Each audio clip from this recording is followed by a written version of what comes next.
Peace, peace, peace. Yours truly, Ivory Soul's Journey. How's everybody doing this morning? Or this afternoon now, where I'm at, it's just a little bit afternoon.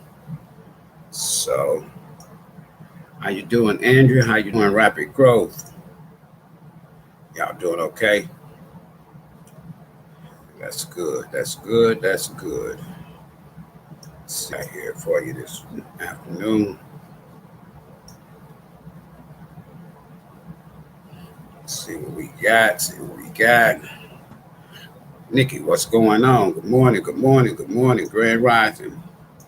For those of you who are still experiencing the morning time,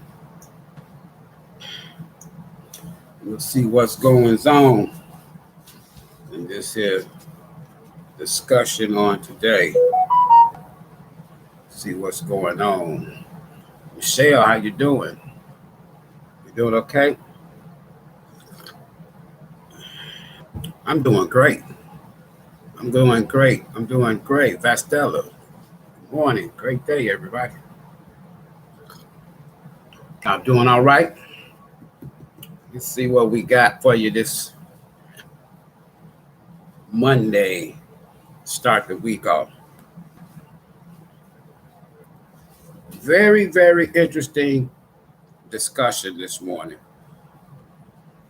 And I want to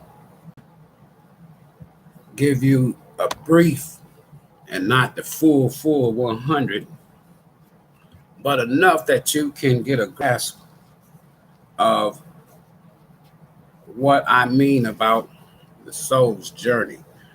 I got a couple of references that I'm going to be reading from to cross-reference check with my experience so that you can have something that you can go back and either purchase and relate to. I probably either a couple of biblical scriptures because I know that from a Bible, Torah, Quran standpoint, it's pretty much history or writings from the same source, but it has been transcribed, if you will, differently to fit, say, cultures or beliefs. But from the personal experience perspective, there's only one universal source, one universal. I'm feeling great this morning, feeling great. I'm feeling great. I'm feeling great. We'll give it a couple more minutes here and see if there's a couple more people want to come in and join us. Don't forget to hit that like button as you're coming in, folks.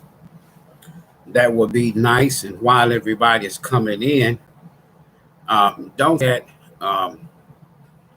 for those that are able and those that desire to support the celebration for Pops. And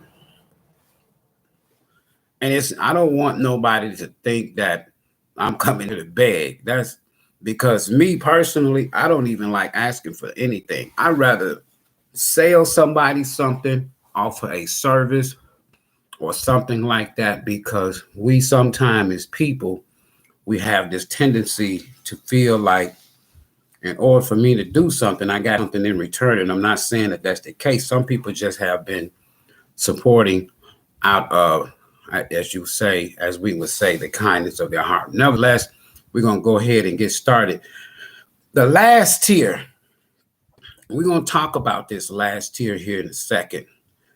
And then I want to talk about my experience and documentary truth of what I perceived as the nine phases of the spiritual journey.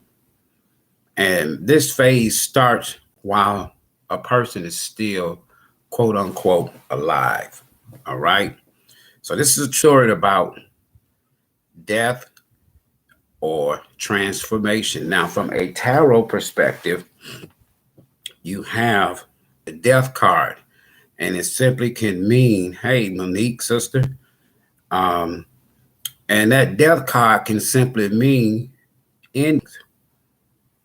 and beginnings or endings and transformation from a tarot. So the ancients, all the way back to what we call Kemet, the ancients have always documented.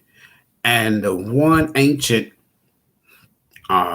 being, if you will, that walk like me and you, they just existed on a higher level of knowledge, spirituality, powers, if you will, and abilities, but they were still human, all right, in many cases.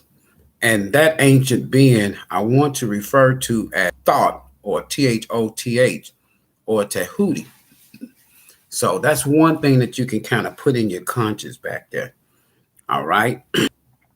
Cash App and PayPal information is in the description box of the video. If you want to support even this channel or Yoli Ivory. The last tier, peace and wholeness to your soul tribe. Now, this is a powerful, true story I personally witnessed and documented in regards to my dad transitioning and communications, right?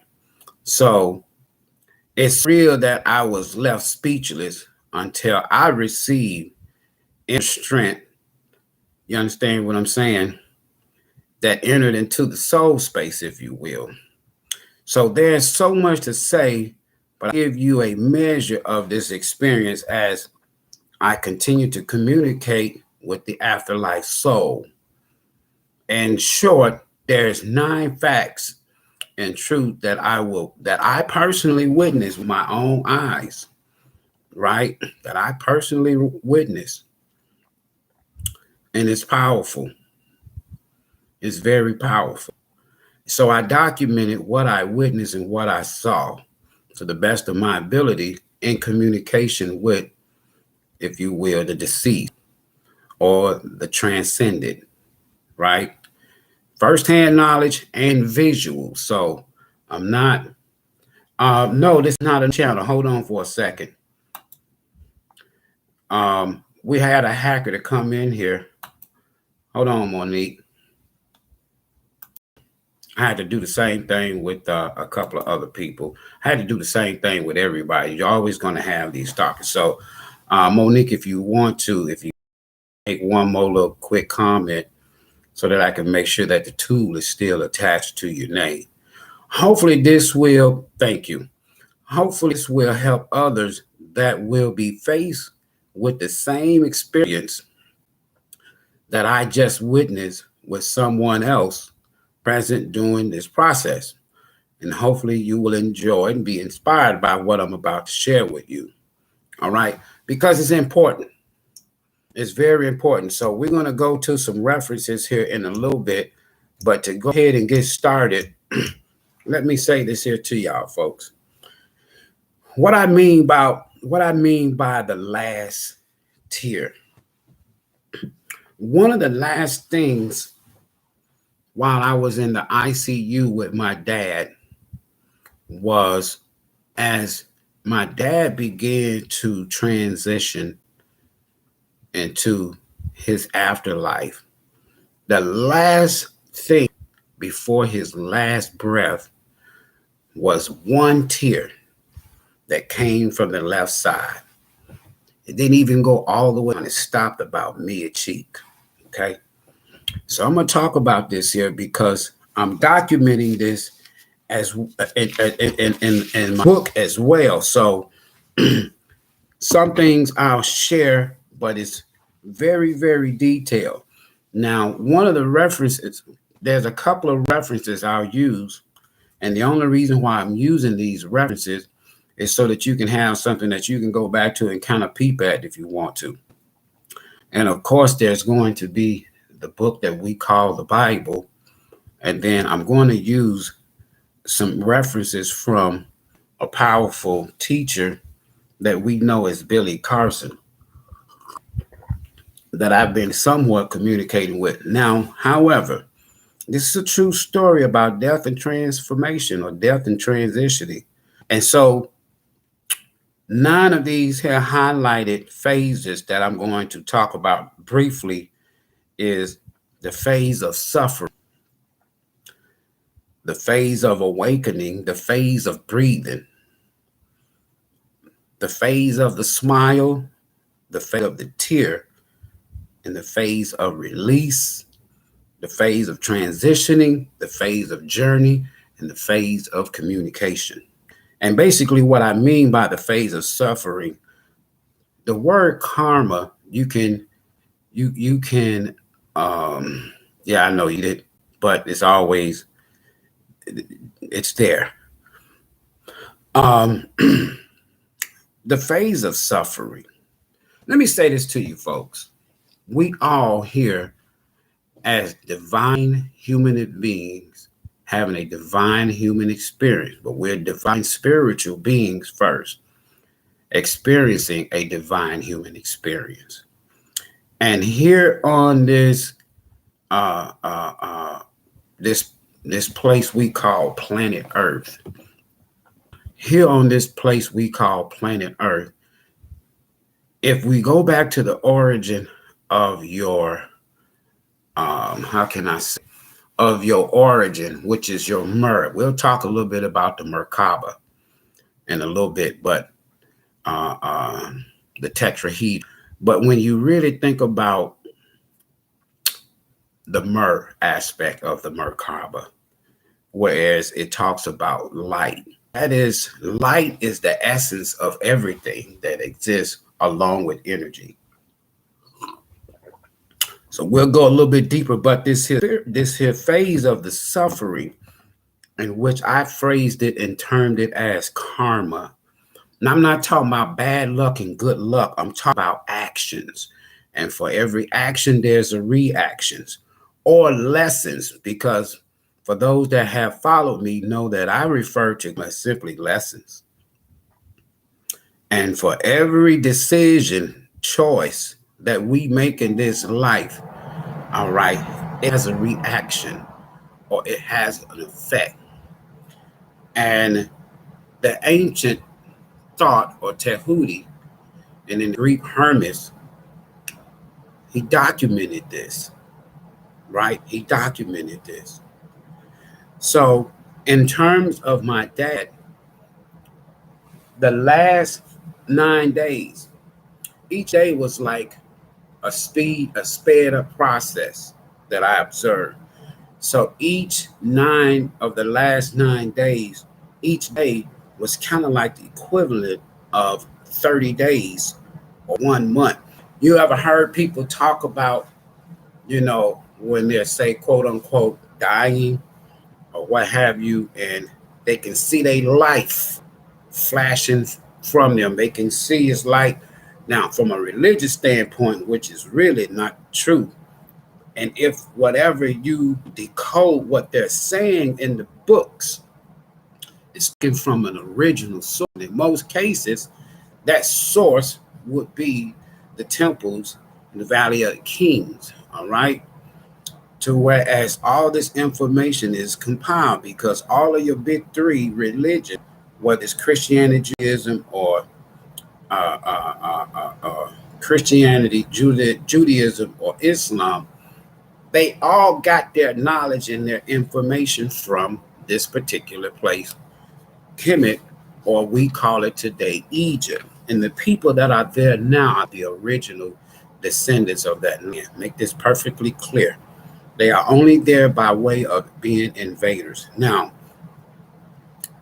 the lessons of life, I know in conversation while Dad was still here in this last feast, Dad would talk about things, son. It's amazing how that throughout life we all make mistakes. Nobody's perfect. He was talking about his actions, his lessons. And I was like, Dad, that's so true. And the suffering aspects was I can feel his energy. I can feel I can hear his thoughts in terms of he was basically kind of reflecting from a hermit mode, if you will, from a tarot, because a lot of people come here for tarot. But he was reflecting or doing a life review of his past actions, choices, and decisions. So he began to talk of these things.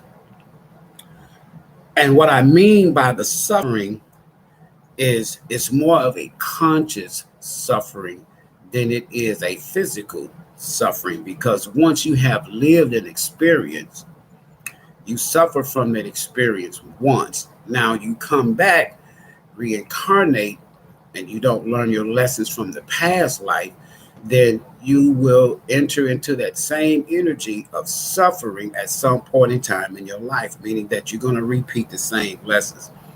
So the sufferings and the actions that I'm talking about is one what people would call karma, which is just reviewing the lessons of your life, the choices that you've made.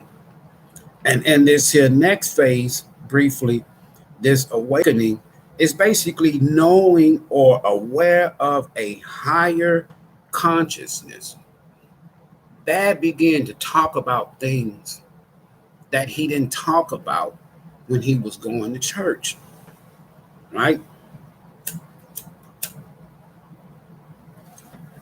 He began to talk about things that I was like, wow.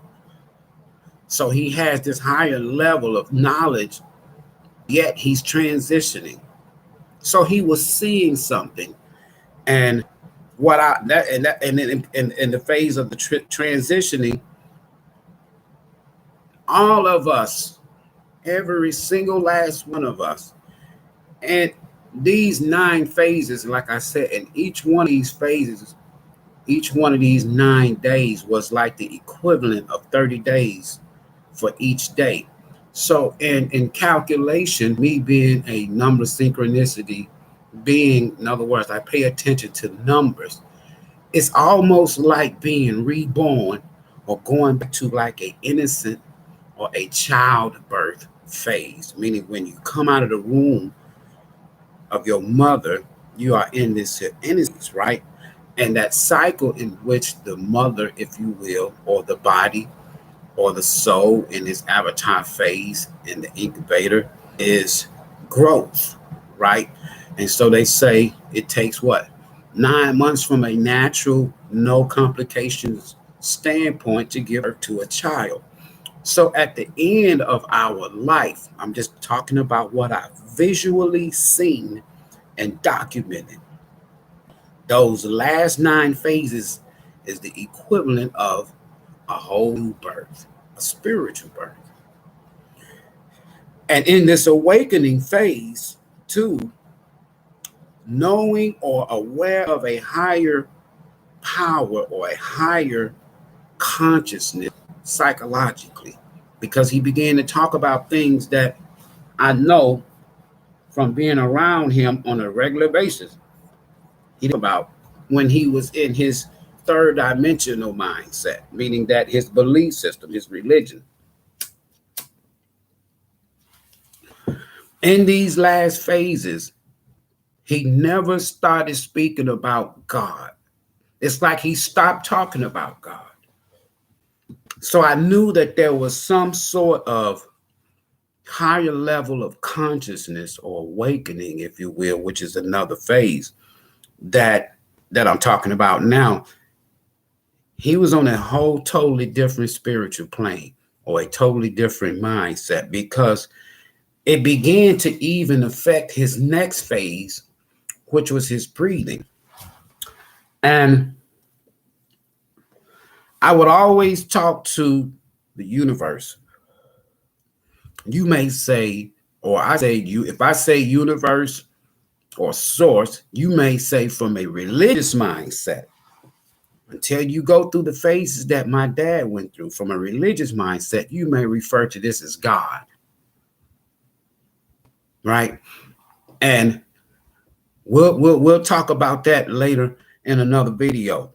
But he began to experience a totally different mindset or a totally different awareness or conscious.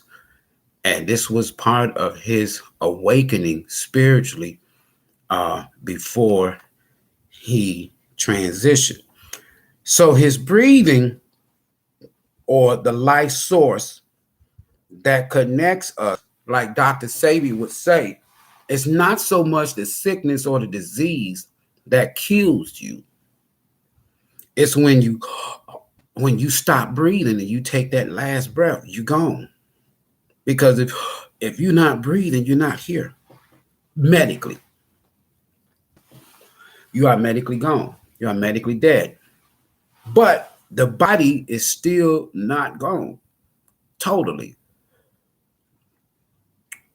It's not gone. So he was on oxygen to help with his breathing. But Spirit was sharing with me that what it was is it was like a combination of things, to whereas he's thinking about his past actions. He's thinking about his lessons in life. He's thinking about choices and decisions. And it's causing him to enter into this spiritual realm of a higher state of consciousness. And this is what was beginning to affect his breathing, not his medical situation, but the fact that he was transitioning. And these are the phases. Then, while I was at the ICU in his final stages, of course, the breathing just began to become less and less from a pattern standpoint, like you and I would normally breathe. Each breath, when you inhale, right? When you inhale, breathing in life. As long as you inhaling, you breathing in life, oxygen. When you exhale, you are getting, every time we all humans exhale, we get closer and closer to transitioning, or closer and closer to death in these here phases that I'm talking about. And even if you're not in these final stages, every time that you inhale and exhale, you get closer and closer to an ending of some sort. Now, his smile, and that phase of him smiling while he's in ICU during his transitional phase, he had a smile on his face, but he was not looking at me. He was fixed on, as if he was looking at the ceiling, just fixed. I want to share this here with you. When you go, this is very important. When you're around someone that quote unquote is dying or transitioning, and you are of the religious mindset, let me tell you something. You can be so totally confused because you're thinking that there's a miracle that's getting ready to take place. It has nothing to do with what you believe. And the fact that you think that there is a miracle that's about to take place, and then when it don't happen and your loved one transitions or dies, then now in the mind, you wondering whether or not, now we always say that, most people always say that when that person go, it was just a time. That's true. Now they spoke the truth. But if that person does not go, right, but don't recover completely, they think that that's a miracle, and it's not. The transitioning phase continues. At some point, like that book would say, it's appointed to a man to die, but after death comes what? The judgment. That's the final decision. Has nothing to do with you and I. Has nothing to do with some God in the sky. This is a soul's journey, not a biblical journey, not a Korean journey, not a Torah journey. It's a soul's journey, right? The soul spans several lifetimes. It's just that each one of these journeys has an ending. And let me say this here. I tell people this now. When a child is born, you should mourn because it's going to be full of struggles, karma, lessons, actions, choices, sufferings, heartaches, heartbreak. But when a child grows up and then we get older, when you die, that should be a celebratory time because now the soul gets to journey back and to its origin or to its existence, which is the ethers or the cosmic. Now, I can go into farther in-depth details that there is a place, but it's not called heaven, right? And in many cases, there is, I like to say, a spiritual staging ground. And some in a religious mindset will say that people are on this here shores of hell waiting to be cast in. That's a lie. Hell is a state of mind. Heaven is within you. Again, hell is a state of mind. It's connected to your karma, your lessons, your actions, your choices. And heaven is within you. That's your peace. That's what you do when you take this life that you have been given in this body that the universe, Mother Universe, has loaned to you. What do you do with it? Are you ever going to connect with your soul's purpose? If not, you will repeat and repeat and repeat. Same thing. Now, the smile, the body feels lighter, or the ba of Merkaba. The body feels lighter in this here phase. It feels good. It feels free. One begins to smile. But in this next phase that I'm talking about in the title is this phase of where I saw his last tear. And I'm there with my dad. And prior to this here, for the past 6 to 9 months, I've been documenting everything. Because I know that his soul journey in this human experience was coming to a conclusion.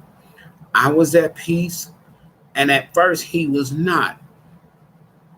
But once I kind of explained to Pops that there's this time, and I would read to him different scriptures, and then I would break the scriptures down from a religious standpoint and give him the spiritual meaning. And he would say things like, "Oh, I never thought of it like that." He never denied it, though. This tear, this is some change. Memories. What we call the or the spirit. The essence, his pure essence of existence was beginning to come aware that this particular human experience is about to expire. Dad would often talk about, "Man, I'm going to miss you." I said, "Dad, you ain't going nowhere. You may be absent from this body, but you'll be present with the universe. Not some God in the sky."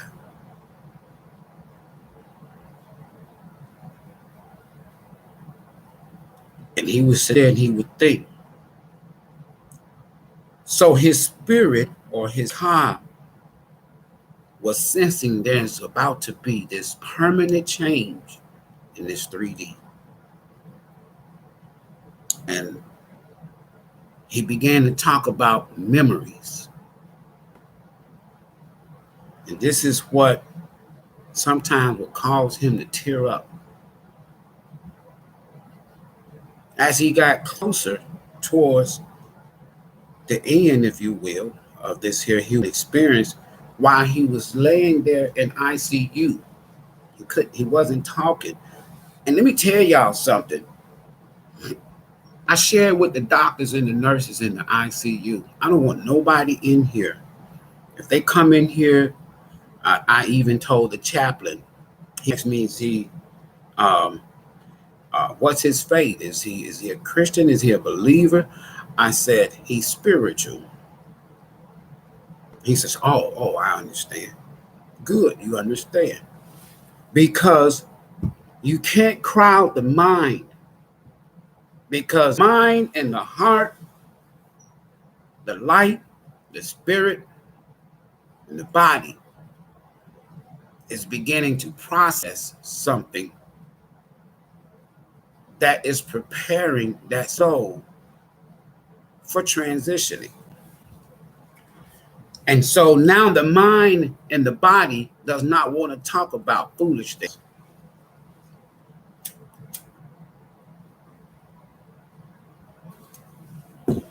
Once an individual, once the body, once the person begins to shut down communication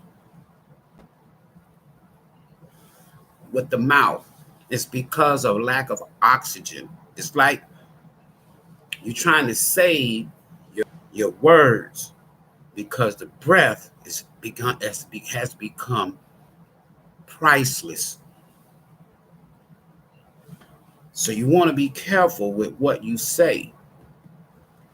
But the other thing is this Mother Universe, the spiritual source, the ancestors, the ancients, they are speaking to the being, the person. It's almost like getting you prepared for what's about to come, giving you that last opportunity, not to pray and get saved, but giving you that last opportunity to do some life reflections of your actions, your choices, your decisions that we call karma or lessons. So I asked Spirit, why does he have source? Why is there one tier? And telepathically, I'm communicating and talking to Dad. We're talking back and forth, a conversation. And so I asked him, Dad, are you sad? He said, no. And I knew he wasn't sad. Because all these conversations over the past 2.5 years, I was equipping his mind with spiritual things, not religious things. I would tell him things like when I talk about the gods of the Bible, and I explained to him. And initially, he was like, no. We all have different beliefs, So, but eventually, as time went by, he stopped disagreeing with me. He stopped debating with me. And he would just say, oh, okay. I see. I never thought of it like that. That's the beginning phase of his awakening. And as time went by, he began to be less interested in the Bible. He would just love to hear me talk about the after. I said, Dad, you're going to come back. But the next time that you come back, you're not going to believe the same thing that you did this time. He said, you sure? I said, yeah, you'll see, man. You'll see. So asking Spirit, asking Source about this tier, he was reflecting on his life choices. He was thinking about things like, I'm gonna name one thing in particular. My dad was not in the same house, meaning that I grew up in, meaning that he didn't raise me. But in the latter 2 years, he would talk about, man, I sure wished I was there for you when you was growing up. And so these are some of the things he reflected on, the decisions that he made and choices in relationships, dealing with people. These are the things that he would reflect on. So Spirit said that tier, that last tier, he was just thinking about his life choices. Then we get to this here phase of release. This is when the ba and the ka experiencing departure, meaning that the body, there's a scripture that they have in the Bible says to be absent from this body is to be present with the Lord. Lord don't mean God. Lord mean ruler, not creator. Don't never forget that. Spiritual, there's a difference in the religious terminology. Lord means ruler. God means creator, or gods mean creator. So in this here release, he began to experience his body releasing, elevating, and his heart rate went so high and his blood pressure went so low to whereas when the nurses would come into the room to check on him and look at his monitor, each time they would come and tell me, I'm talking about the last day, and with phases 5 through 9, is talking about his final moments. And the nurse would come in, his ICU nurse would come in and say, Mr. Ivory, it's getting close. And I would say, I know. I know. And I'm just trying to keep him comfortable, keep him relaxed, because he could hear me, but he couldn't say nothing. The words that we speak, folks, has power. And when you're around a loved one that's transitioning, the words that you speak is powerful. And if you don't know, not believe, if you don't know what you're talking about, you will confuse the person. Because as I just explained, they're going through a different spiritual phase of awakening, a different higher level of consciousness. And so what you're talking about, it sounds like mumbo jumbo from what I'm experiencing. And I document this detailedly in the book. So his spirit begins to elevate. I can visually, not with the eye, but with the mind, in a state of spiritual consciousness, almost like a spiritual trance, I could see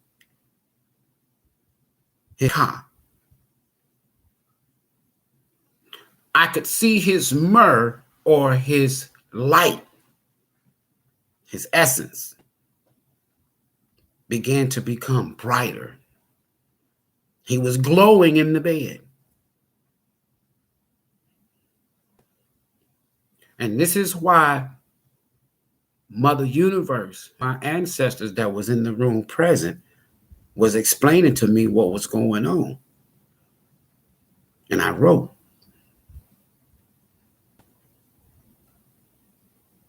So he was transitioning, or his body, his spirit, he was sensing change and these memories. His spirit was preparing him for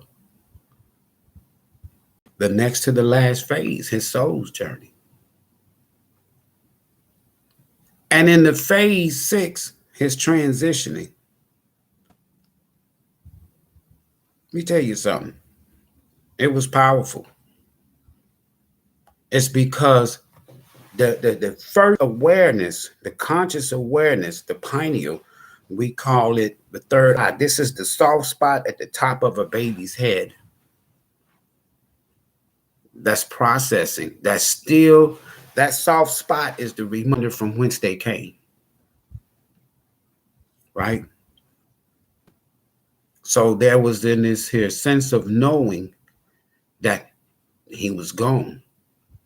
Even though the body had very low vital signs, like I said, his blood pressure rate, it went all the way down to 30. And his heart rate was like 168, 170. So medically, the body was shutting down. And then the lights on the equipment and the alerts, dun, dun, dun, dun, they would go off, and each time that nurse would come in there and she would say, "It's getting close." She said, "Are you okay?" I said, "This is a beautiful moment. He's been waiting on it. He's been prepared for it. I've been waiting on it, and I've been prepared for it." She was like, "Wow, I wish I was like that. I would probably be crying right now." I says, "Yeah, I understand." And in phase 8, the transitioning phase 7, his mind, his third eye, or his first eye, his first knowledge of knowing the soft spot in the baby's top, in the top of a baby's head. It's like for the first time in this human experience of his, in this lifetime, he began to become knowledgeable from whence he came. Because when you exit the sacred womb, you are not religious. You're a divine spirit, a divine essence. You're a divine being. And I'm just basically telling y'all the truth. Then phase 8, the journey, which is the ka, which is the spirit, begins to exit the ba, which is the body. Now he's elevated. He's no longer in the body. And me sitting there, holding my hand on his chest, close, touching him, feeling this almighty powerful energy exchanging, lifting, releasing, and it empowered. And we're connected until this very day. And feeling this here, this is when, like I said, his spirit began to exit his body. Soul is still intact, but the essence is leaving the body. When the nurse come back in there that last time, she says, "I'm sorry, Mr. Ivory. This is it. It's over." Because all of the lines went flat. And all of the monitoring devices from a numerical standpoint went to 0. And I smiled and I told her, I says, "Okay, give me a moment. I got to talk to her one more time." And I told Dad, I asked him, I said, "How you feel?" And telepathically, he says, "I feel good. I feel good." I said, "What do you see?" He says, "I see brightness." That's the Merkaba experience. The tetrahedron, the Kundalini, all chakras open. If he was in a sad state, he would enter into his afterlife experience wandering. You call it wandering spirit, or when the ka is wandering, because it's kind of like in a state of confusion.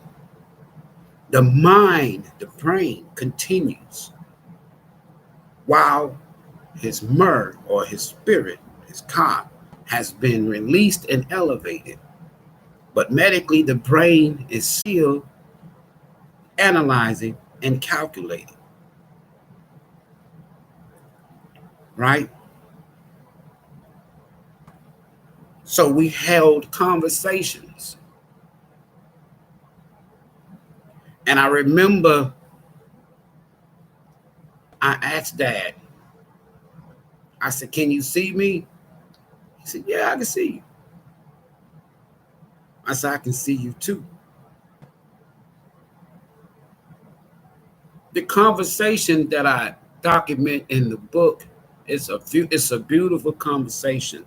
It's called the Soul's Journey Message between Father son. I said, Dad, now I can finish up some things down here for you. I can tell your story. He said, man, what a blessing. I said, now you can take care of some things there for me until I get there. Man, I got you. I got you.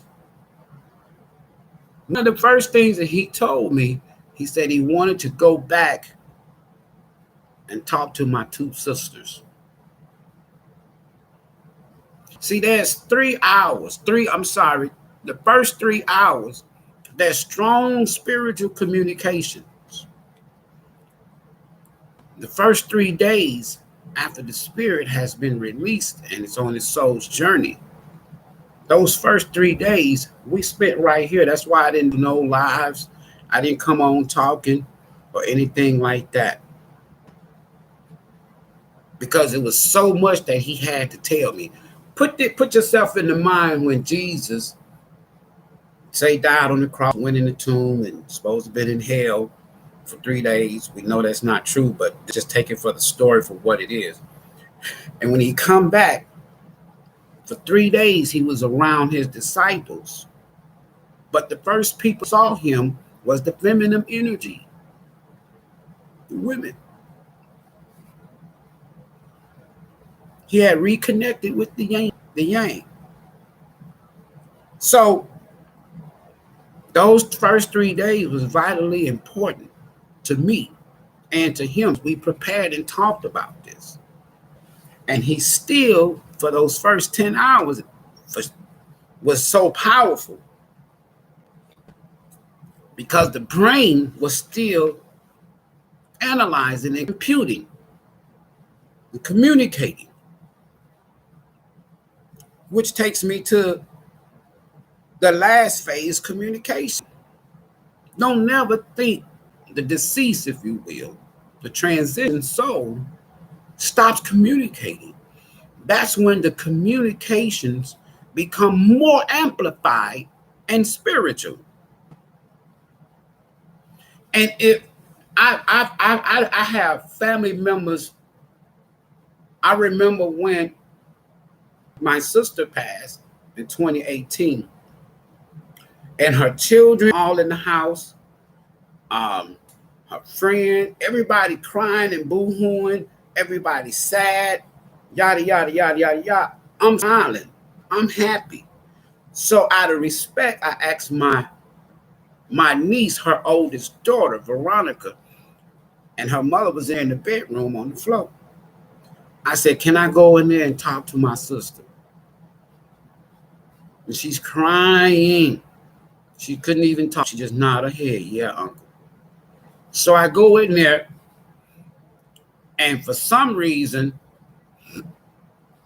her blouse or her shirt was up and her breast was out. So when I first walked in the room, I said, so you just laying on the floor naked? And she laughed. And telepathically, I'm the only spiritual mind conscious in the house. She said, can you cover me up? So I covered her up. First word came out her mouth was, bruh, it's so beautiful. And it's just like you said. She was my first one of my loyal supporters on Facebook, even though she went to church. And every time I get finished with a live, she would call me or she would come over to the house because we live across the street from each other. She would come over to the house. I heard what you was talking about. Now, you got to show me that in the Bible again. I seen you pull out, you got to show it, and I would show it to it. And she was like, you know, I always thought about that. Just like that. She was going through hers beginning stages.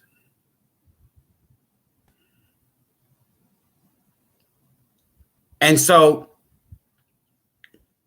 we held a conversation, and it was so beautiful. And after that same day, and I can put people on the phone now, and they will confirm what I'm saying. After her funeral, we get everybody go to the repast to eat. You know how family got. I didn't go. Everybody, so some started calling me, why you didn't come to the repast? I says, I'm over here talking to my sister now. So we was over to my uncle's house. And then I was standing outside alone on the porch. And I'm looking in the sky. And she's right there talking. We talking.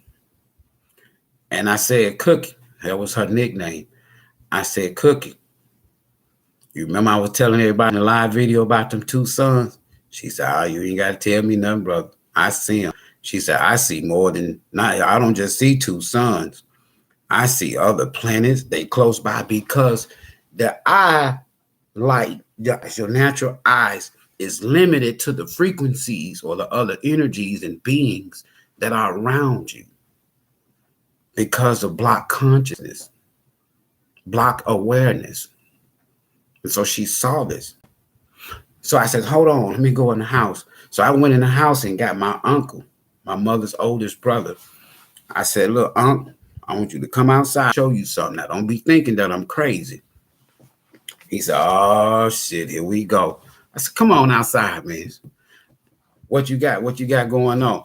I says, listen, if I show you two suns, would you think I'm crazy? In the sky, would you think I'm crazy? Because I knew the orbit of these two suns. My sister Monique here, she done heard me talk about this here 1,000 times or more on Facebook page. They just started blocking me and shit because they didn't want y'all to know. So he get outside on the porch with me. Everybody else in there playing dominoes. They playing me. You know how folks do after a funeral. So we stand in the front porch. I said, look up in the sky. Tell me what you see. Oh man, see you games now. You playing tricks now. So what, you a magician now? You working magic? How in the fuck you messing with the sky now? I said, Renard, what do you see? He said, man, I see two suns. I said, haven't I been telling y'all that? Now here it is, 2023. You go online and you hear them talking about two suns. I've been talking about this shit for 20 years before I got online because I see it. I see energies around me. That's a gift. I saw the lockdown and talk about it and did a video in 2017. Don't take the shot. That's all it was entitled, talking about the lockdown. Years later, everybody get locked down. They blocked my page. Had started all over again. Anyway, he went back in the house. He come back out. He said, man, Scott, that did something to the damn sky. Y'all come outside and look. Everybody start coming outside. Neighbors. He just getting there, all kind of folks. And they looking up in the sky.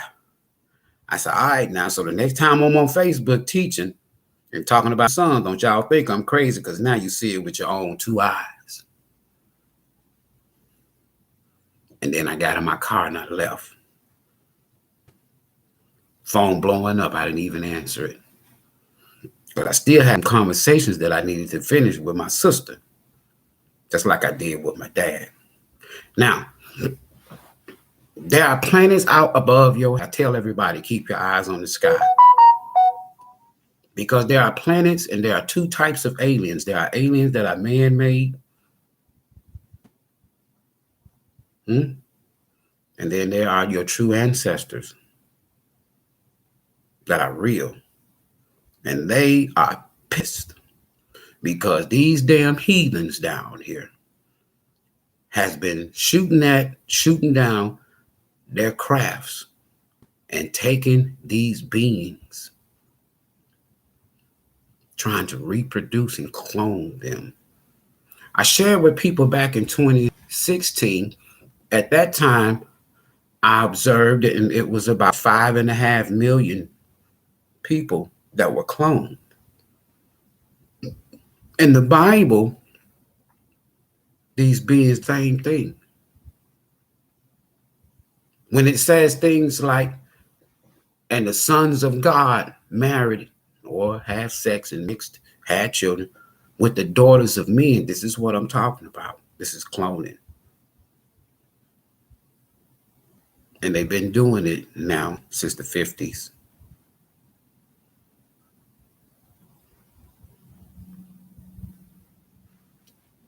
It's deep.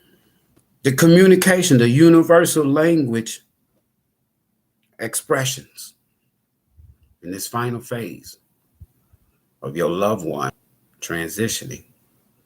It's imperative that you converse and communicate with them, because for the next 9 to 14 days, they got a lot to tell you about what they see, what they know now. And when Dad returns, he is not going to come back religious. That's why you have a lot of our young people refusing to go to church as they growing up from birth to age 5. They are questioning their teachers because they are on a totally different intelligent level.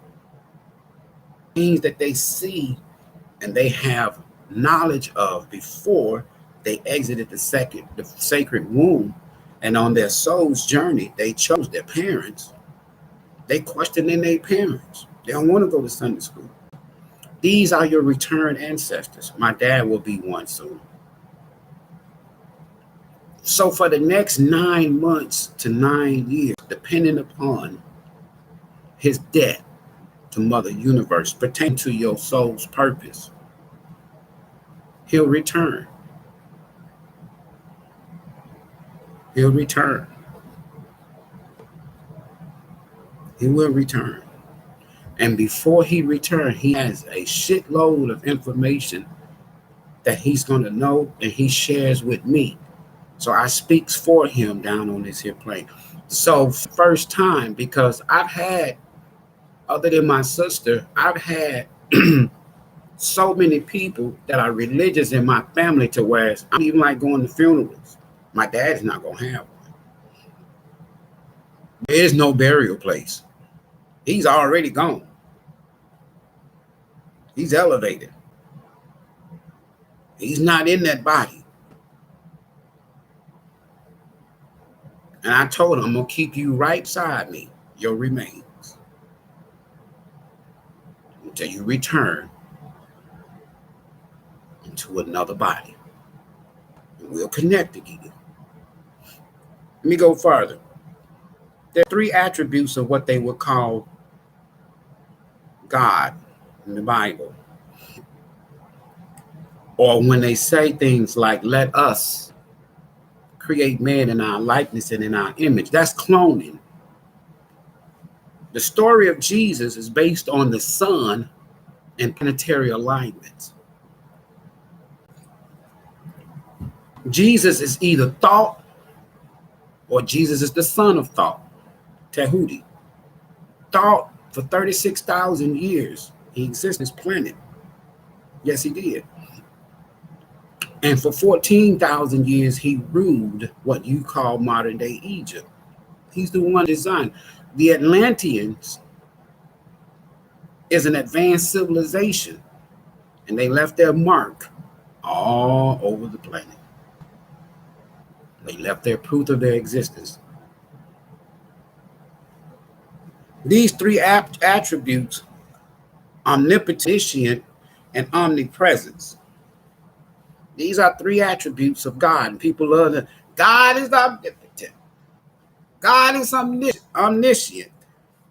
God is omnipresent, meaning that God is all powerful. God is all knowing. And God is everywhere all the time. Bullshit. How do I know this here? Because when the Bible says omnipotent, you can find that word in the Bible in Revelations. But omniscient, all-knowing, you can't find in the Bible. omnipresence in the Bible. You can't find that word omnipresence. You're not going to find rapture because William Darby and put it that note in the Bible in 1830 or 1835, rapture. So before 1830, 1835, there was no damn such thing. Wasn't nobody talking about waiting on to be caught up.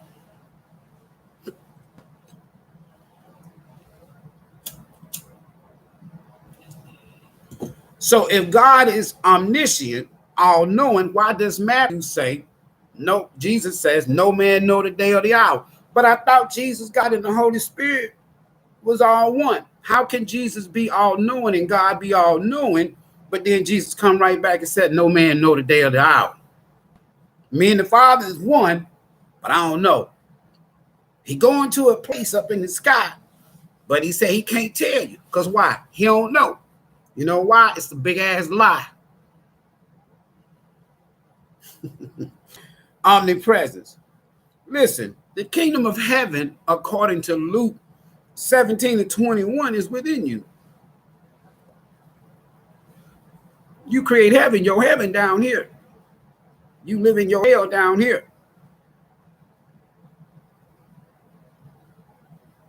Y'all remember at age 12, now keep in mind, I'm speaking from terms of conscious awareness and spiritual knowledge, meaning that I know this man,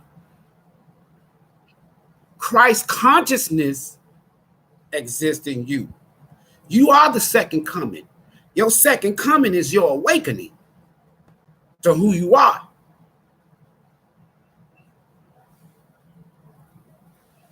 When the Bible says in the last days, ain't no damn last days, but let's go along with it. In the last day, God gonna pour out his spirit of all flesh. You know what that's simply saying? Spirit means what? Ka. And the ka is your spirit. And you begin to ask questions and you sense changes and you have these here past life memories. That's the second coming. The Merkaba. The Mer represents the light source, energy within self, within you. The Ka is your spirit. This is your human spirit, the spirit that's within you, your essence, or your soul. The Ba is your body. That's the human body, the avatar. It reproduces. It reincarnates. Now my dad knows this. Now, in Mark 14:58, the temple, the body, says not made by hand. So who is it made by?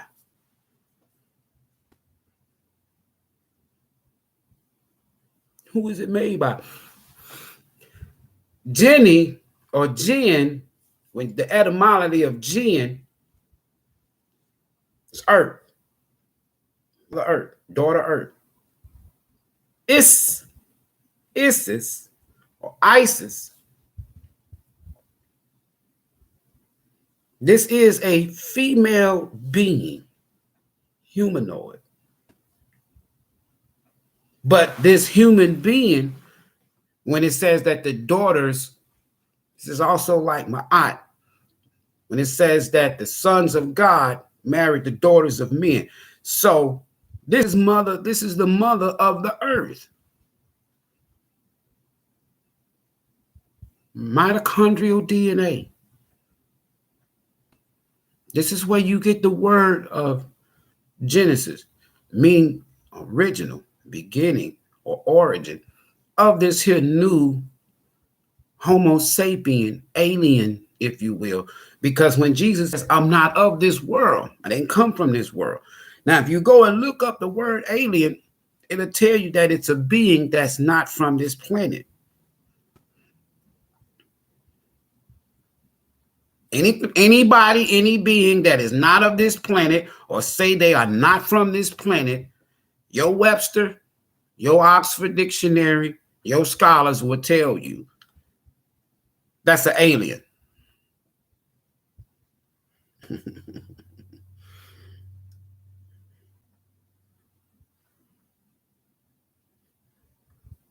When it says things like to be absent from this body is to be present with the Lord. The Lord ruler is thought, Tehuti.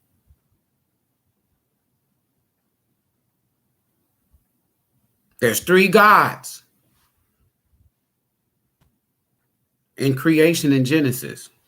Anu, Enlil, and Enki. Not Father, not Son, not the Holy Ghost. Now, if you say it's Father, Son, and Holy Ghost, then you are adding to that book. And that book tells you, if you add to that book tells you the plagues of Egypt, not the plagues of Jerusalem, not the plagues of Mecca, not the plagues of the Vatican, the plagues of Egypt. This shit's deep, but it's real. This last tier that my father, it was a tier of actions and lessons in this life. For the first time, you can't deny the truth. He couldn't deny it.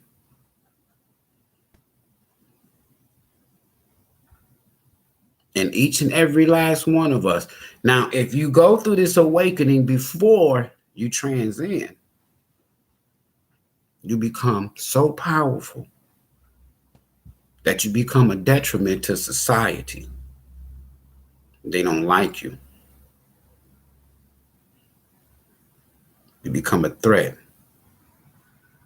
This is a true story, folks. And I'm going to continue to teach. I will use the cards for some of y'all that come, but like I told y'all, this is all about the soul's journey. All about the soul's journey. And the soul knows its purpose of being here.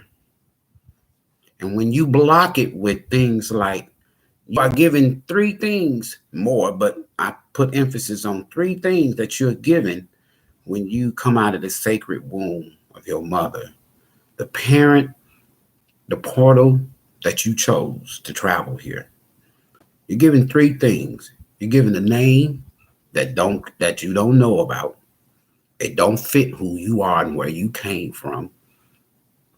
You're given a number, a universal language. It's called a social security number. They use that number to identify you as a corporate employee, if you will, or a corporate servant, or a corporate slave, or a corporate worker. The British corporation is pimping, enslaving the shit out of you with that number. They're making millions off of your number. The third thing that is given to you is a belief system, religion. So as a child, you're growing up and your parents will whoop you for saying things that they are not familiar with, but it's the truth. Because you are expressing in a language, whatever. You are expressing in a language that they are not familiar with. Because of these three things that they were given, they have lost way and allowed their third eye or their pineal, their state of consciousness. Your pineal is your throne of the God within you, your essence. And when you block this, you block the true you. You block source. You block the universal source. And by doing so, we wander. In my past life, in my closing, in my past life, I was doing the same thing that I'm doing now. But I allowed myself to get sidetracked. But at the end, like my dad's experience was my last lifetime experience. So when I came back this time, now I'm spiritually awake. Even though I went through these phases of actions, causes and effects, actions and reactions we call karma. lessons in life. So now I have arrived at the point that I was in my past life, and I was able to supersede. So I walked out of the pulpit in 1999. Still in my prime now. And so that's why I teach, because that's what I'm familiar with in past lifetimes. It's just that now I don't do it from a religious mindset. Let me read something to y'all. Without the Great Pyramid and the mysteries, the book of the coming forth by day and night, which is written by thought or Tehuti, there will be no Bible history. There will be no Bible today, simply because the very essence of the hidden information evolved at the Great Pyramids. That's the truth. For example, when Jesus was 12 years old, he told his parents, I got to be about my father's business. And he left at age 12. Where did he go? He went to Egypt. He studied Kemetic mysteries, science, math. Then he left from there and went to Tibet and in India to learn mysticism, healings, reincarnations, laying hands on people, exchanging of energies. Then he come back to Egypt. He became this high priestess. High priest. Jesus had a mother, but he also had a wife. They left that book out. You just need to go and get the Apocrypha text so that you can find stories that the Vatican Church and the Council of Nicaea left out. They didn't want you to know the truth. No, they didn't want you to know the truth. And the Apocrypha text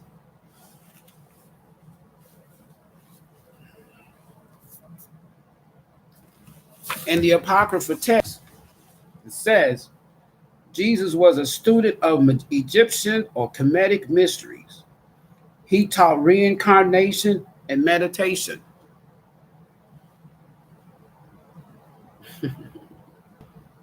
There's a Coptic church that still exists today. There's a shrine. And this is where Jesus and his mother and Joseph, his earthly father, went to when they was trying to escape Herod, because Herod was trying to kill all the firstborn males, if you will, because why? He heard about the story that there was somebody that was supposed to be what? The king of the Jews. So they got the boy and they left. They went to Egypt. The Bible tells you this. Why is so much evil in the Bible about Egypt? But everybody went there, including Muhammad, including Krishna, including Buddha, all of them learned from thought. Tehuti, designer, the builder of these prehistoric, before any other Kemetic dynasties, before Kush, before Tasseti, before Ethiopia. 36,000 years, these tablets existed. Now, they built some after the fact, from towards, say, like the intermediate dynasty and forward. But Tehuti, or thought, built them prior.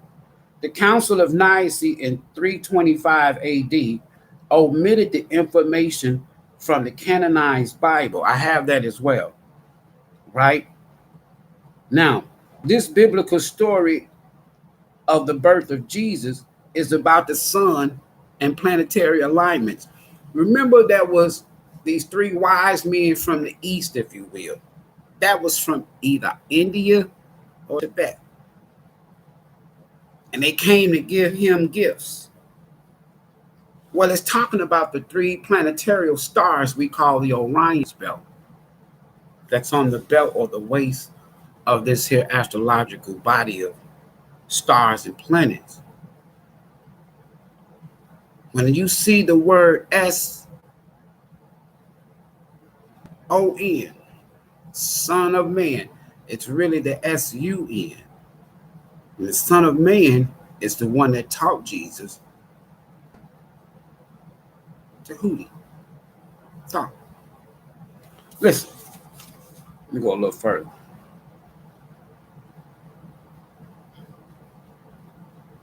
It says here, Yeshua. Just go and get the Apocrypha text. Yeshua, or Jesus, because there was no such alphabet as J. Yeshua, Jesus, is actually thought or the son of thought. Listen. The gospel of Jesus' wife, or Yeshua's wife. So a lot of y'all think that man did not. He was a human being. He put on clothes like me and you put on clothes. He shit like me and you shit.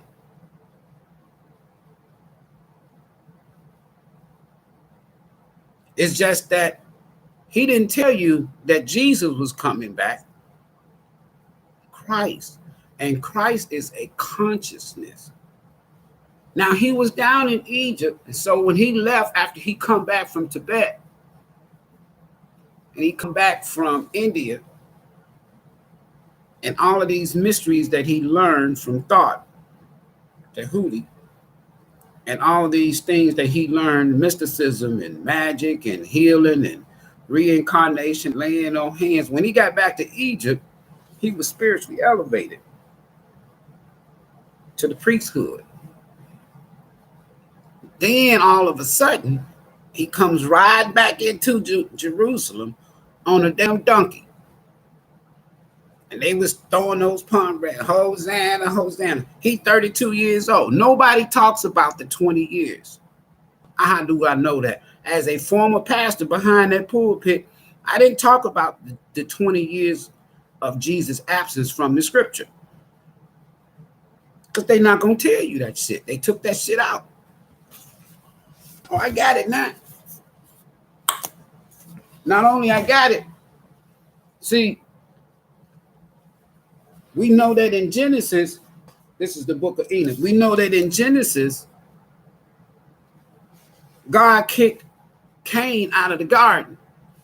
And he went east of the garden to a land that's called Nod, N-O-D, which later became the area of where he got the Tower of Babel. But anyway, and he met his wife. How in the hell he met his wife? He ain't had no children yet. We still early in the creation.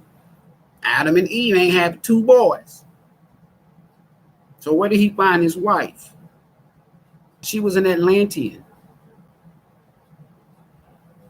The Bible says Enos was took, meaning snatched up. Then people like to teach, yeah, see, the rapture been going on since the Old Testament. It's bullshit. You know, such thing. I just told y'all, William Darby. he put that text in there in 1835. Before that, go and look at some of your earlier texts in print. There's no such thing as rapture or caught up. What other books can I help y'all out with? The Epic of Gilgamesh. I've been telling people these books I've been having access to, but listen, the Epic of Gilgamesh. Man, I can debunk the Noah story.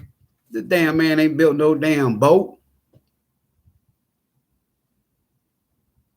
And when you read the Epic of Gilgamesh text and stone, you know, you got the Stone Age before the paper age, before the printed paper age, right? Thousands of years before. Anyway, it tells you the true story about this dude named Noah. Now, in Leo, Enki's brother, he had a son named Amun-Ra. That was an evil dude. Now, I know a lot of the quote-unquote conscious community people would disagree. I don't give a damn. Ra wasn't evil. Right? And Leo did not like the fact the serpent in the garden is Enki, telling this woman, Eve, no, you ain't gonna die. Your eye Your eye gonna come open and you gonna see yourself and you gonna be as God. So I knowing right from wrong. So you mean, and she told the serpent, so you mean, serpent, that I'm gonna be like you? Yeah. So you mean I'm gonna be like an Atlantean? Yeah. You mean I'm gonna be like one of the sons of God? Yeah. I was teaching on Facebook a few years back, and I said that the only being in God that told the damn truth was damn serpent. What other book? The Nag Hammadi. It's another good book. Now, in this Nag Hammadi, this is not the Gnostic text, meaning that the Catholic Church, they took so many books and scripts and texts that was in stone. They know all about what I'm talking about. This damn Bible, I said it like that. This damn Bible, if you don't know how to decode it,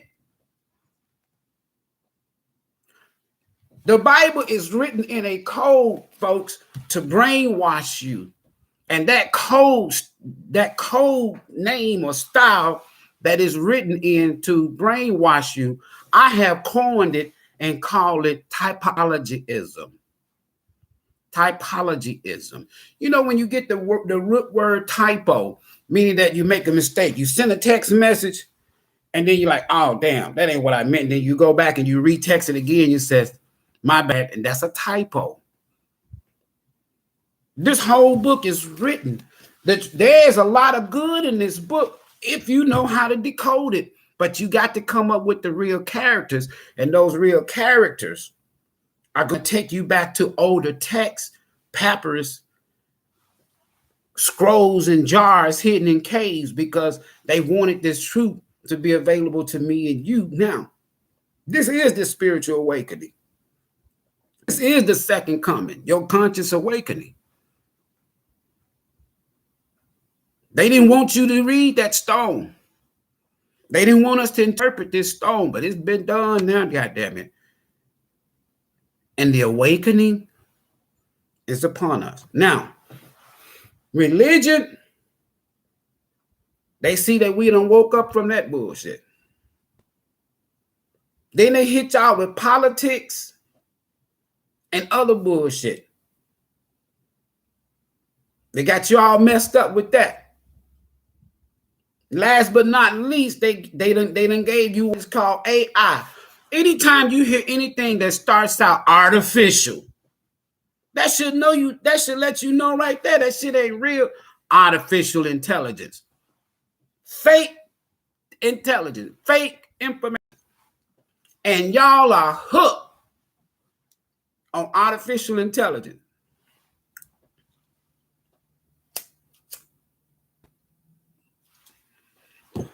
Now, because of the great deception and the greatest lie ever told, what's the greatest lie ever told? One and one. In the beginning, God. Who's beginning? Not my goddamn beginning. In the beginning, God. They killed scientists during the scientific revolution, cutting their heads off. Why? Because when you look at that Bible and see that God in that book created one planet and one earth, and one planet and one heaven. Now, all of a sudden, you see all these goddamn planets. They teaching you in school about all these goddamn planets. But in this here book, telling you that this God created one planet, Earth. So who created all these other goddamn trillions and trillions and trillions of planets?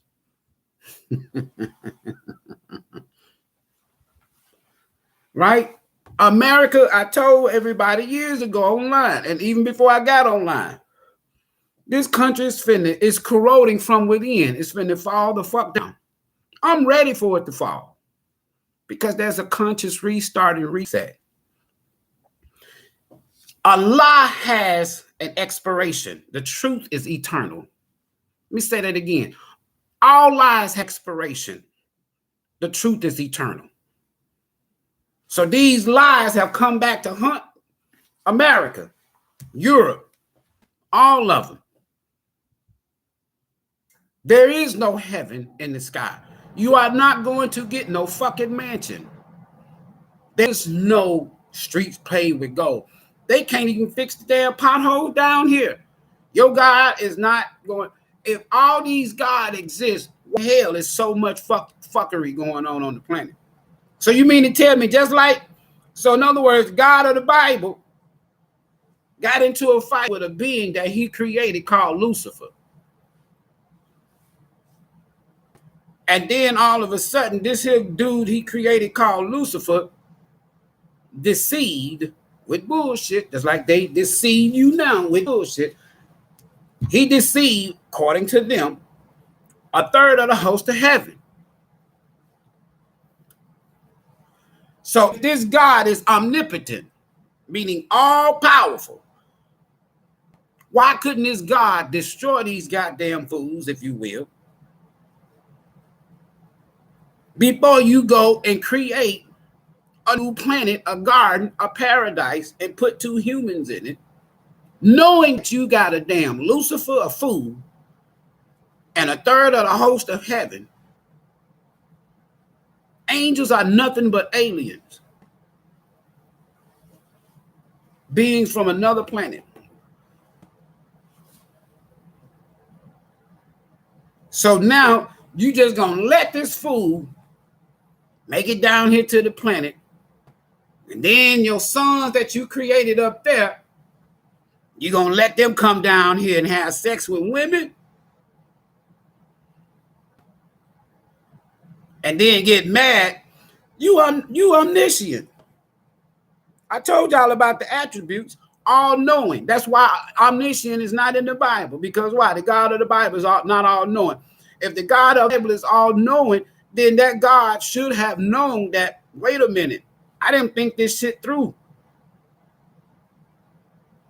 He should have knew this shit was going to happen. And if he's omniscient everywhere all the damn time, he should have been in that garden whooping that serpent's ass. While this serpent, he could have destroyed the devil. That ain't the devil. Let me tell you something about God and the devil of the Bible. The God of the Bible has killed more humans and authorized more humans to be killed than Satan ever. Satan is responsible for 2 to 5 people dying. 2 to 5 people. And these were the children of Noah. You find it in the Epic of Gilgamesh. But God of the Bible has killed billions since his own creation. You tell me who the devil. I can go to the book. I can go to your Bible and just show you all the rape, the slaves, the murdering. Even Jesus told you, servants, obey your masters. And I can go on and on and on. But let me tell y'all something. This shit is about to come to an end. It's coming to an end. It's coming to an end. All kingdoms, empires, and all this is shit. When you think about the dynasties of Kemet, that came to an end, but spiritually it didn't. Physically it did, because of the invaders. When you think about the Roman Empire, they got books about the fall of the Roman Empire and taught on that so much, I don't even teach on it no more. I'm on another level. Y'all can get that from other folk. Listen. So if Earth's supposed to be if America's supposed to be the greatest empire, this damn shit's getting ready to fall because it's built on lies, rape, murder, just like their ancestors. And what I mean by their ancestors, I'm not talking about white people. Because you got some folks that looks like me and you, they are evil as shit, and they're part of the same fucking bullshit, same fuckery. Has nothing to do with skin color. You, me, have had more problems in your lifetime with people that look like you and me than people that don't look like you and me. Personally. I'm not talking about what they do systematically in religion. I'm talking about when you go back, when I go back home to Detroit or to Memphis or where I'm at now or in Houston or Chicago or whatever, it's you, people that look like you, people that look like me that's killing each other. You know why? They part of the bullshit. Damn near everybody in here in this country that's killing and murdering people, they are of a religious mindset. Spiritual beings that are awakened, truly awakened, they know that if they were to kill somebody else, they're killing themselves because we're all energetically connected. You go to the prison, who are in there? People of religious mindsets.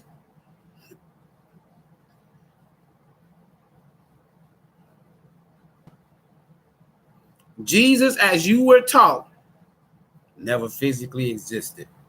Did Yeshua exist? Yes. The Coptic church, Kemet in Egypt right now, in the basement below, that church has been turned into a shrine, almost like a museum. But in that basement below, that's where Jesus or Yeshua, not Jesus, Yeshua, his mommy, his daddy, that's where they stayed at, while Herod was back over there in the Holy Land, if you will, killing damn babies. In the name of the same God that you be calling on. Jesus ain't nobody but Zeus, Caesar Borgia, Ptolemy, invaders, fuckery. You ain't heard nothing about no Jesus until 1611. So who was Jesus before 1611? 400 and something.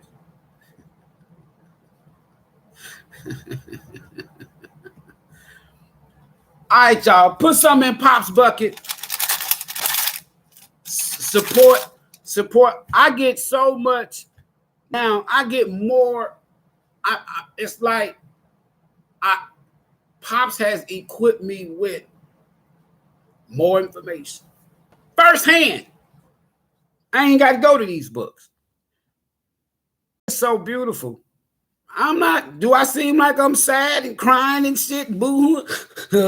Soul Tribe, please pray for the family. And no. Now there's other members of the family crying and boo-hooing and shit. You know why? Because they didn't fuck with my dad. Yeah. But I dealt with my dad spiritually.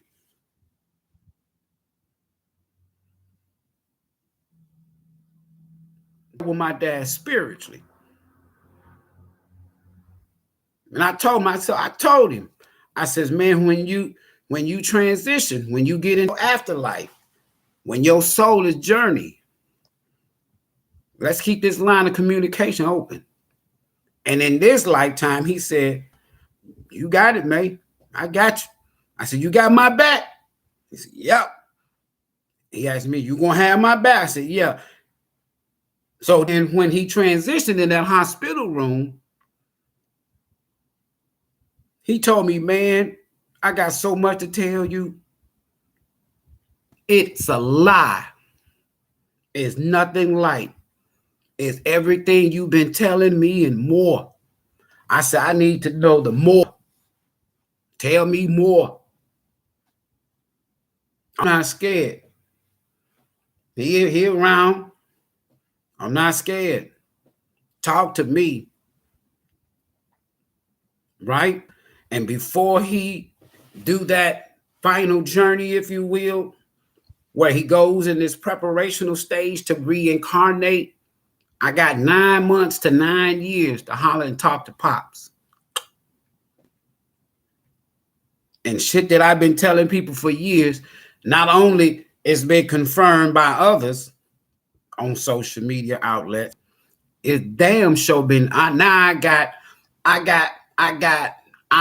eyewitness, and I got a source through Pops. And boy, we gonna shake some shit up. All of my so-called enemies, I don't worry about them. I wasn't worried about him when he was here. I damn sure ain't worried about him now. I'm worried about him now. He'll show up where you at and show the fuck out. Whether in your dream, knocking shit over in your damn room and you wondering why, scaring the fuck out of you. Yeah, that's Pops. Don't fuck with me. I'm not fucking with nobody. I'm here to teach. That's it. I'm not here to preach. I'm here to teach. I'm on my purpose. And I'm not fucking with nobody. I don't need to do no magic. Dark magic. I'm a light worker. I'm not a dark worker. I'm here to help people, not hurt people. I'm not here to deceive and manipulate and turn source into re. See, a lot of motherfuckers on that dark shit, sorcery. You on that Western civilization, that dark shit. You on that Enlil shit. I'm on that inky shit. You on that Enlil that I knew. The God of the Bible, the creation God, that ain't nobody but I knew. Where you get the root word Anunnaki.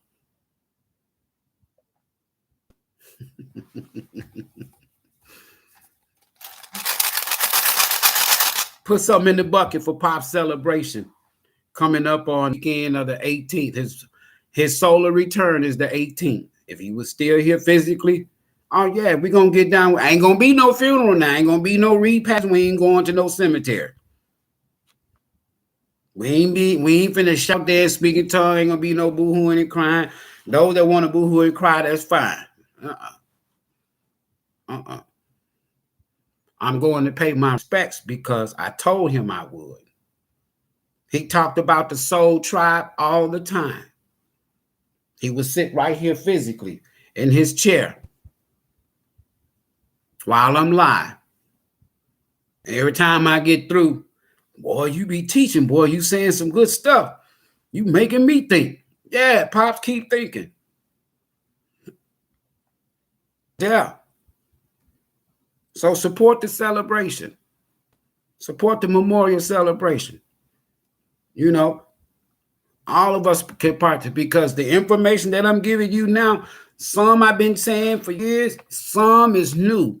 That last tier story, that's new, that's fresh. These 9 phases, yeah, you can go in there and they'll tell you 5 stages of death. I gave you 9. I gave you 4 extra. You know why? Because I'm physically right there. I'm seeing it with my own eyes. I'm communicating. I'm talking. I'm touching. I'm feeling. I'm tasting. I'm hearing. I don't need that. Ain't secondhand. Right? All right, y'all. I got to go. Take care. Y'all be blessed. Peace. I say.